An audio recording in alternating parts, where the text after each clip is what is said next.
Ya, terima kasih Sport Lovers. Anda masih bersama kami di Sport 55 dan tentunya kita sudah berada di segmen ketiga. Dan seperti janji saya di segmen kedua tadi, kita akan membahas sepak bola lokal ya, di mana yang saya gunakan ini salah satu kebanggaan Sulawesi Selatan, bisa dikatakan seperti itu, dan memang PSM Makassar merupakan klub tertua di Indonesia. Ya, artinya kalau misalnya dalam kelas dia ketua kelasnya mungkin ya. Kelas, ya. Oke, dan di sini saya masih ditemani oleh Bung Alis ya, seperti yang tadi di segmen awal. Bung Alis ini sebagai fans dari City kalau di klub luar, Ya. dan kalau di lokal kita Pastilah. sama gitu ya. Dan di sini kita akan membahas PSM Makassar, khusus PSM Makassar ya, seperti itu. Jadi di sini saya masih ditemani oleh Bung Alis dan juga Bung Fahmi yang akan membahas sedikit terkait dengan PSM Makassar. Ini kalau misalnya kita lihat ya Bung Alis ya. Di awal-awal Liga, seperti yang kita ketahui bersama bahwa Liga Indonesia ini cukup greget juga orang-orangnya. Ya. Ditunda gitu ya, karena memang kita ketahui bersama pandemi masih ada sampai sekarang. Tapi ya setidaknya sudah ada sedikit izin lah gitu, meskipun penonton masih sangat rindu. mengobati rasa rindu, meskipun kita hanya bisa nonton di TV. Ya. Tapi ya setidaknya sepak bola di Indonesia sudah bisa bergulir. Ya. Dan tentunya sekarang sudah mulai kelihatan nih apa ya artinya keberlanjutannya gitu ya. Karena kemarin kan kalau saya tidak salah di awal musim itu hanya uji coba 3 laga kalau saya tidak salah ya. Artinya untuk jadwal laga selanjutnya belum ada. Ya. Gitu ya. Dan tentunya di situ dalam hal ini Polri dan juga pelaksana itu melihat dulu nih bagaimana setelah 3 laga ini apakah ada tidak klaster baru gitu, dan ternyata alhamdulillah tidak ada dan akhirnya dilanjutkan. Nah, sekarang kita akan bahas fokus PSM. Seperti yang kita ketahui bersama, sekarang PSM berada di puncak klasmen ya. Seperti itu, dan ini tidak mudah. Seperti itu. Nah, saya meminta dulu tanggapan sedikit dari Bung Alis terkait dengan strategi PSM Makassar saat ini. Apakah memang ada perbedaan gitu ya dibanding dengan liga sebelumnya? Ya, kalau saya melihat di musim ini sedikit memberikan kejutan. Kenapa saya bilang ya, kita sebagai putra daerah di sini juga sangat merindukan euforia sepak bola. Ya, apalagi dulu waktu kita menang Piala Indonesia ya. Piala Indonesia luar itu biasa sensasinya gitu. beda. Itu Sensasinya sangat beda. Penantian yang sangat luar biasa, cukup bersabar ya. Kita menunggu seperti selama 19 tahun. 19 tahun. Kita belum merasakan Luar biasa. Dan kita bisa melihat pemain-pemain PSM Makassar menang di kandang sendiri gitu ya. Wow, pesta di rumah sendiri. Di rumah sendiri. Wow. Oke, bisa dilanjutkan. Kalau untuk strategi di musim ini saya anggap sangat mumpuni, sangat berbeda sekali di musim-musim musim-musim sebelumnya. Karena tapi kalau saya bagi saya selama ayahanda kami yang memegang PSM, CEO PSM Makassar, itu Bapak Munafri Arifudin, kalau di akrab Papi ya. Alhamdulillah selama ini masih konsisten. Masih kita menjaga nama baik PSM Makassar untuk bertarung di kasta tertinggi di Liga Indonesia. Oke, baik. Seperti yang kita ketahui bersama bahwa di pandemi kemarin ya, bisa dikatakan seperti itu, di awal-awal puncaknya pandemi, itu kan artinya banyak pemain-pemain asing, ya, pelatih asing kita pun, PSM Makassar itu akhirnya hengkang gitu ya, berhenti gitu, dan tentunya itu membuat mungkin skuad dari PSM Makassar bisa dikatakan pincang gitu ya. Betul. Hanya satu pemain asing saja yang bertahan. Betul. Nah, pada saat itu menurut Bung Ali sendiri apakah masih ada harapan sih untuk PSM Makassar artinya bisa berada di papan atas pada saat itu? Kalau kondisi dengan satu pemain cuman menggunakan satu slot pemain asing, saya cukup mungkin secara dari segi materi pemain pada saat itu mungkin agak pincang lah, mungkin karena rata-rata di peserta di Liga 1 itu kurang garam kalau tidak pakai pemain asing. Kurang kayak menakutkan gitu ya, untuk lawan ya. Kalau kita lihat PSM selama menghadirkan sosok pemain asing itu tidak pernah menghadirkan pemain asing yang abal-abal gitu ya. Top lah. Betul. Kita ambil contoh yang paling top Christian pada saat Gonzalez itu Gonzalez, Oscar Aravena, ada juga Aldo Barreto, ada Ronald Fagundes, Luis Pena. Terus untuk di Asia itu selalu menghadirkan kayak si Sin, Wonjun, terus di eranya Aldo Barreto, kita lihat sendiri bagaimana kita selalu mendapatkan striker yang mematikan. Di pada saat 2000 berapa itu kita kehilangan Taji pada saat kita merekrut seorang striker. Terakhir kita dapat striker bagus itu seperti kayak Luis Ricardo. Kita ingat dulu dia orang postur tinggi, hitam, wow, menakutkan. Terus power untuk segala power dia punya, mulai dari heading, power kaki, dia punya powernya juga kakinya bukan cuma kanan, kadang orang spesialis kanan, ada spesialis kiri, ini kiri kanan. Jadi dia pada saat itu di pas mau masuk putaran kedua dia mengalami cedera serius. Dia akhirnya diputuskan kontrak, tapi tetap tanggung jawab pihak PSM untuk mengobati pemain itu. Sampai pulih ya. Cuman untuk kontraknya di stop sampai situ karena mungkin sudah artinya belum bisa terlalu berkontribusi lagi begitu untuk PSM Makassar. Jadi pas kehadiran Pluim itu saya ingat sekali, kehadiran Pluim itu awalnya pada saat Pak Api pertama pegang PSM itu. Di saat itu persaingan seleksi pemain asing itu saya masih ingat sekali. Kan ada dari Argentina itu satu pemain itu kayak kalau kita lihat wah bagus kayak meyakinkan posturnya ya daripada Pluim. Padahal Pluim ini tidak diunggulkan pada saat itu untuk diseleksi. Tiba-tiba dilihat pas penentuan pemain asing pada saat itu di zamannya Pluim yang masuk. Jadi di awal musim itu 2-3 kali pertandingan itu saya ingat sekali belum ada dobrakan besar dari Pluim ya. Ketika jalannya liga, wah menjanjikan orang juga. kaya seperti serba bisa ya. Iya, jadi seperti kayak David Silva kalau betul. Dari City, dari dia yang mengatur, terus skillful juga, skillnya ada. Itu kalau saya tidak salah, Pluim itu adalah satu-satunya pemain asing yang sangat diincar oleh klub yang lain. Betul. Ya, dan Pak Apit tidak mungkin melepas. Iya, tapi kalau sebelumnya dulu kan setiap PSM menghadirkan pemain-pemain asing yang top. Itu selalu kita diperebutkan dari tim-tim yang lain. Betul. Ya mau maaf, di Persija. Selalu iri dengan kita, selalu ambil seperti kayak Ronald Fagundes dia ambil. Klub juga yang Klub. Iya. Dan tapi kita harus berbangga karena pemain-pemain itu berasal dari PSM dulu tuh. Iya. Artinya kita tidak mengambil dari klub yang ada di Indonesia, kita ambil dari luar. Nanti dari PSM baru diambil oleh klub yang ada di Indonesia. Belum tentu juga dia main di luar bagus seperti di PSM. Betul. Nah ini adalah suatu kebanggaan juga untuk para pecinta PSM gitu ya. Kalau saya ada satu akun yang sangat menarik juga. Saya ambil kutipannya di situ. Kalau mau bagus performu, silakan ke PSM. Seperti itu yang terjadi di si Titus Bonai.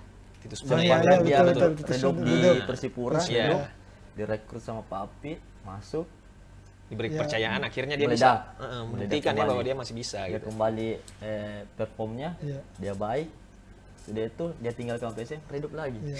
Ke Dinan Sinaga juga. Pernah dulu kalau saya tidak salah menjadi pemain futsal kalau saya tidak salah ya. Setelah keluar dari PSM pemain futsal. Main futsal karena mungkin dia tidak terlalu diminati oleh klub yang lain ya. Yang di Liga 1 akhirnya main futsal ya seperti itulah nasibnya.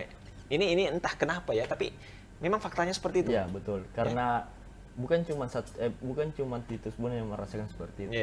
Ferdinand juga kayaknya. Sosok Ferdinand. Ferdinand Sinaga kalau kita lihat di klub sebelumnya Ferdinand itu sebelum ke PSM itu kan kayak di Persib, terus Sriwijaya, Dia Dia tipikalnya kan pemain artinya orang bilang di seluruh Indonesia pemain top. Memang top, tapi namanya belum jadi mentalnya. Sering emosional, selalu ajak orang fighting sama sesama timnya. Tapi selama dia masuk di PSM, dia rubah semua dan keyakinannya menjadi pemain top dan berkelas dan masih diperhitungkan dalam striker lokal yang masih ada nama, ya itulah Ferdinand. Betul. Satu lagi Bung yang mungkin menjadi catatan penting ya setelah keluar dari PSM akhirnya redup juga itu Zulham Samron. Seperti yang kita ketahui bersama, dia sempat menjadi pemain terbaik waktu masih di PSM dan setelah keluar dari PSM dia terhempas ke Liga 2 dan sempat mendapatkan juga kemarin ini ya agak kayak permasalahan gitu ya. Nah ini juga beberapa pemain-pemain mantan yang pernah main di PSM ya kayaknya memang faktanya seperti itu dan entah kenapa setelah di waktu di PSM dia hebat gitu tapi setelah hengkang dari PSM dia langsung redup gitu ya. Kalau saya nggak mau terlalu panjang soal Zulham Samron yang sempat viral kemarin. Dia sosok teman saya selama di PSM ya. Bukan kita mengambil teman sendiri tapi kalau untuk secara pribadinya memang di luar dari pekerjaannya dia orang sosok baik juga sebenarnya. Dia mungkin terbawa emosi saja pada saat itu ya. Dia mungkin secara di lapangan profesional seperti itu. Dan wajar lah kalau untuk kayak misalnya ada kayak senggolan bagaimana itu kan wajar di dalam sepak bola. Tapi setelah di lapangan ya kalau ada gerakan tambahan ya malam-malam lah. Betul. Itu kadang di luar inilah ya. Banyak hal yang mempengaruhi bisa saja karena emosi dan lain sebagainya, itu kan manusiawi lah ya. Tapi ya intinya bagaimanapun setiap orang pasti mempunyai sisi baik gitu yang harus kita pegang. Dan sekarang PSM menghadirkan satu lagi sosok yang sempat redup prestasinya, banyak kayaknya. Betul. Ilhamuddin. Salah satu kalau kita lihat Ilhamuddin sempat dari musim lalu sih sebenarnya untuk mau direkrut dengan PSM. Mungkin ada masalah masalah kontrak lah Ilhamuddin.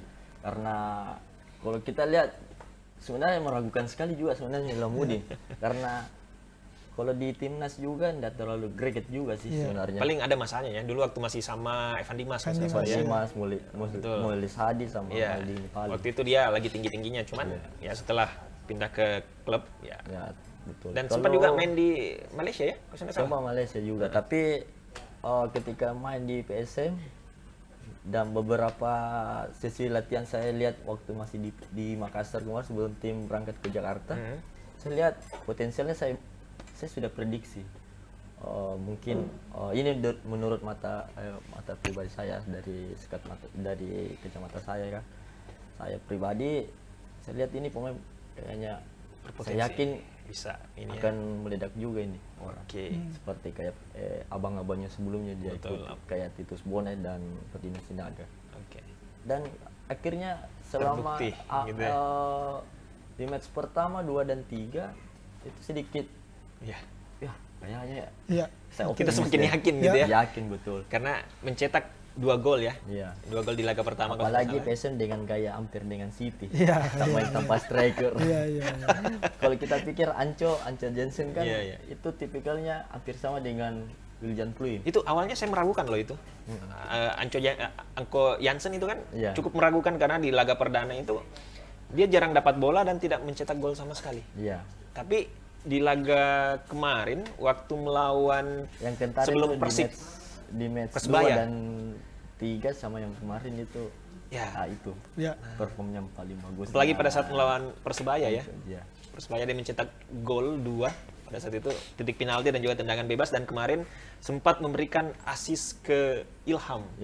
Dan akhirnya menang 3-2. Wow, itu luar biasa itu. Kalau saya koreksi tadi William Pluim yang Pluim ya? Pluim kemarin. Berarti memang Pluim adalah salah satu jantung lah. Itulah. Ini kan PSM juga mengarungi musim ini, yang musim baru ini banyak kabar isu.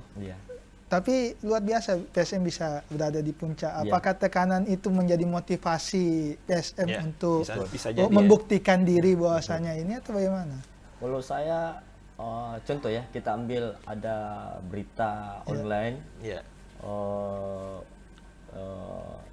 Si coach dari Persib Bandung, Coach Robert, mantan pelatih betul, beberapa tahun yang lalu, dia memprediksi PSM ini bukan salah satu pesaing Persib Bandung di memburu gelar di musim ini. Kalau saya ya wajar-wajar aja lah, karena ini kan semua orang beda isi otak, beda isi pandangan kan, jadi silakan. Tapi ini membuat teman-teman punggawa PSM semakin terbakar, semakin meyakinkan diri dan memberikan pembuktian yang buat beliau. Apalagi kemarin kita dihantam masalah utang kan ya.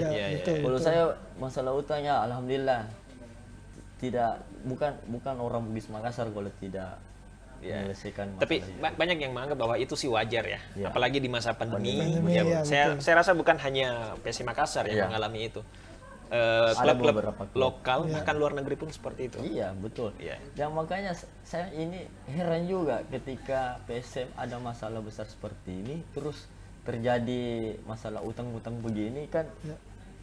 Kok kenapa PSM aja yang disoroti itu? Padahal biasa sih sebenarnya. Itu harus kalau untuk masalah di dalam masalah pandemi seperti ini kan wajar lah buat tim. Iya betul. Karena mau cari pemasukan dari mana? Untuk sponsor itu juga sponsor dia batasi. Iya, karena mungkin sponsor juga terkena dampak ya. Iya betul. Betul. Jadi semua kalangan ada nilai jual lah. Nah, betul sekali. Jadi ini betul. Saya rasa itu wajar. Jadi kalau misalnya memang ada yang membesar-besarkan bahwa PSM Makassar ini artinya sangat menjelek-jelekan di luar sana, ya itu kita tidak perlu hiraukan lah. Itu betul. Itu adalah artinya hanya ingin menjatuhkan mental saja. Tapi bagusnya karena pemain PSM dan seluruh official tidak terpengaruh dan memberikan pembuktian bahwa PSM itu adalah salah satu yang sangat diperhitungkan. Contoh, kita ambil contoh waktu Piala Menpora. Nah betul. Kita 100% lokal ya. Lokal. Betul. Lokal. Kita lihat pelatihnya pun ya. Samsudin Batola dengan pelatih lokal. Yang lain pakai pemain asing. Terus dia coba semua pemain asingnya. Tapi kita sudah membuktikan tidak pernah kalah di bawah penyisian. Sampai masuk 8 besar kita tidak kalah. Masuk semifinal tidak kalah. Tapi kita cuma kalah adu penalti ya. Dan sudah pembuktian. Betul. Dan di situ juga terbukti bahwa Hilman ini adalah salah satu kiper terbaik yang dimiliki Indonesia. Bukan PSM loh, Indonesia ya. Karena luar biasa save-nya pada saat adu penalti. Ya betul, karena itu lagi kita belum beruntung mengirim Hilman masuk dalam skuad timnas ya. Tapi sempat masuk seleksi, tapi pada saat itu dia mengalami cedera. Betul. Tapi saya yakin dia bakal menjadi salah satu punggawa timnas nanti. Kalau misalnya kita lihat dia tetap konsisten dengan kecepatan begitu ya. Kalau saya di bawah Mister yang ada 4 kiper di PSM ini, saya yakin akan hadir Ilman berikutnya. Seperti kayak Reza sama Sirian. Kalau Saiful kan kita tidak perlu tanya dia lagi. Dia sudah terbukti lah ya. Sudah terbukti. Ada juga tuh sampai orang luar menyebutnya dia sebagai Saiful Derman. Baik, Bung Alis, kalau misalnya kita lihat dari skuad PSM sekarang ya, ada beberapa pemain asing tambahan yang gabung, ada juga yang kembali, kayak Sheriff ya. Dia sudah masuk dulu di PSM, tapi sempat hengkang karena akibat pandemi dan akhirnya kembali lagi. Ada juga pemain baru dari Kirgistan yang belum kita lihat debutnya ini ya. Kemarin belum sempat dimainkan oleh PSM. Nah, kira-kira dengan keempat pemain asing yang sudah klop, artinya memang sudah terisi semua. Kira-kira Bung Alis melihat seberapa kuat kekuatan PSM yang dimiliki? Yang kalau saya sih pribadi kehadiran Sheriff pertama ya. Sheriff itu sangat membutuhkan. Karena Sheriff ini pemain serba bisa. Ya, kemarin saya lihat itu dia sering menyerang loh ya. Dia itu tipikalnya seperti ini. Kipu agak turun ke bawah, si Sheriff giring sampai ke tengah, iya, ke tengah betul. lapangan. Kemarin rata-rata saya lihat dia seperti ya kita lihat, saya bukan karena saya fans City ya. Kita lihat City. Iya. Sosok Ruben Dias. Iya. Dia pegang bola, terus dia masuk ke tengah. Dia cari celah main melebar. Sama dengan PSM. Dia main melebar.